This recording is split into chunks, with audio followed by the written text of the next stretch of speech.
pagi pemirsa, saya Verstika Rapunzel. Pagi ini kami hadir dengan laporan khusus mengenai sebuah fenomena yang dekat dengan kehidupan sehari-hari. Dampak penggunaan gadget pada anak-anak, serta strategi yang dilakukan orang tua untuk menghadapinya. Di era digital saat ini, gadget menjadi bagian tak terpisahkan dari kehidupan anak-anak. Dari ponsel pintar hingga tablet, perangkat ini menawarkan hiburan, pendidikan, dan koneksi. Namun, para ahli mengingatkan bahwa penggunaan berlebihan dapat menimbulkan masalah seperti berkurangnya aktivitas fisik, menurunnya konsentrasi, hingga gangguan tidur. Banyak orang tua menyampaikan kekhawatiran bahwa anak-anak mereka lebih banyak menghabiskan waktu di depan layar dibandingkan bermain di luar atau berinteraksi langsung dengan teman sebaya. Pertanyaannya, bagaimana keluarga dapat menemukan keseimbangan antara teknologi dan perkembangan yang sehat? Berbagai strategi pun diterapkan. Ada yang menetapkan batas waktu penggunaan layar secara ketat, ada pula yang mengarahkan gadget hanya untuk tujuan edukasi. Aktivitas keluarga seperti membaca bersama atau berolahraga di luar rumah juga digalakkan sebagai alternatif hiburan digital. Para ahli menekankan bahwa komunikasi terbuka dan aturan yang konsisten menjadi kunci dalam membimbing anak agar menggunakan gadget secara bijak. Dan untuk mengetahui lebih jauh bagaimana orang tua menghadapi tantangan ini, berikut liputan reporter kami yang telah mewawancarai salah satu orang tua dan murid SMP di Lubuk Linggau. Assalamualaikum warahmatullahi wabarakatuh pemirsa. Saat ini saya sedang berada di Perumahan Ikan 2 dan kali ini saya akan memandu jalannya wawancara dalam liputan khusus Family Environment and Parenting Styles.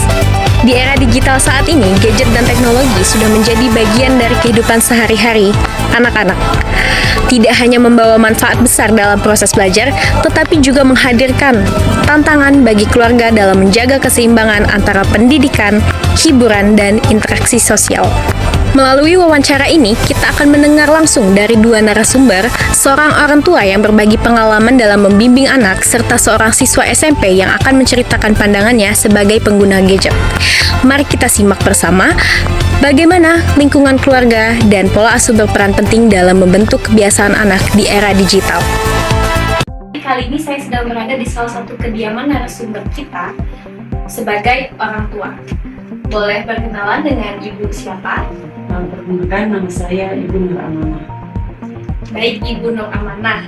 Saya ingin bertanya, siapakah yang paling berperan dalam mendidik anak-anak di rumah? Untuk pendidikan anak-anak itu sebenarnya yang lebih itu adalah peran kedua orang tua. Cuman untuk kehidupan sehari-hari, realitanya itu adalah ibu yang lebih berperan. Oke, menarik sekali. Jadi ada figur utama yang dapat menjadi panutan seorang anak.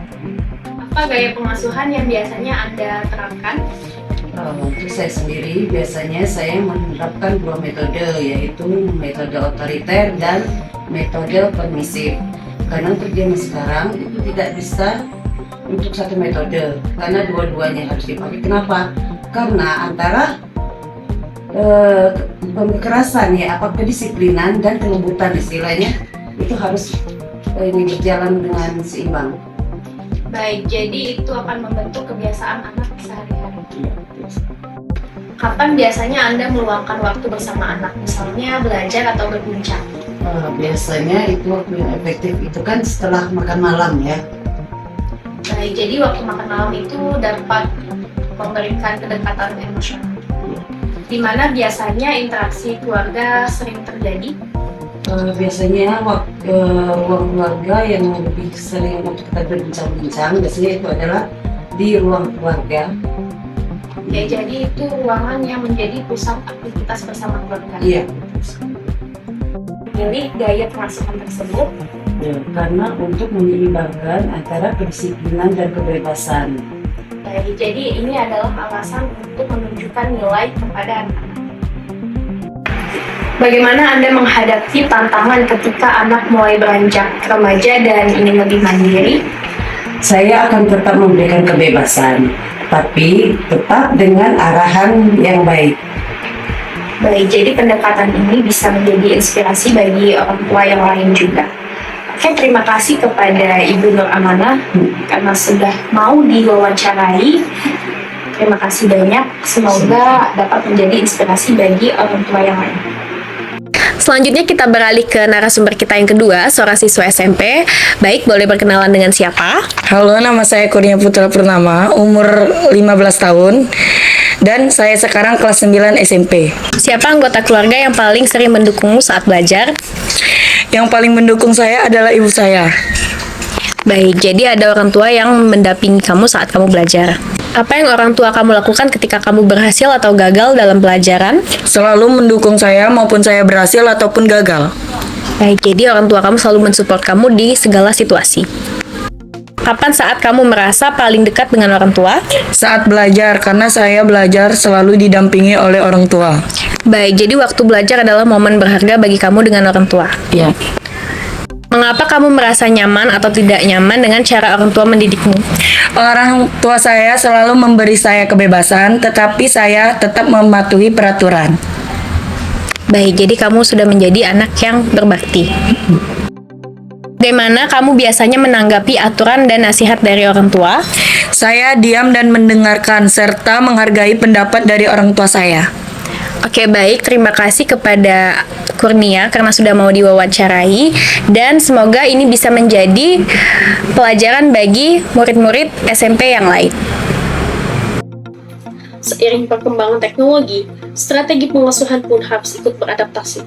Tantangannya bukan menghapus teknologi, melainkan memanfaatkannya dengan bijak, agar anak-anak tumbuh sehat, seimbang, dan siap menghadapi masa depan. Saya Frastika Rapunzel, dan inilah laporan khusus kami, dampak gadget terhadap anak dan strategi orang tua. Tetaplah bersama kami untuk berita-berita penting lainnya. Warahmatullahi wabarakatuh pemirsa. Saat ini pendidikan anak.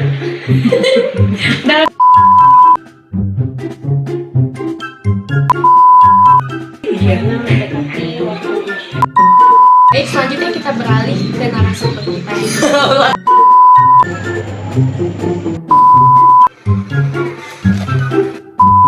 Gitu aja. Kayak gitu, kakak kasih alasan.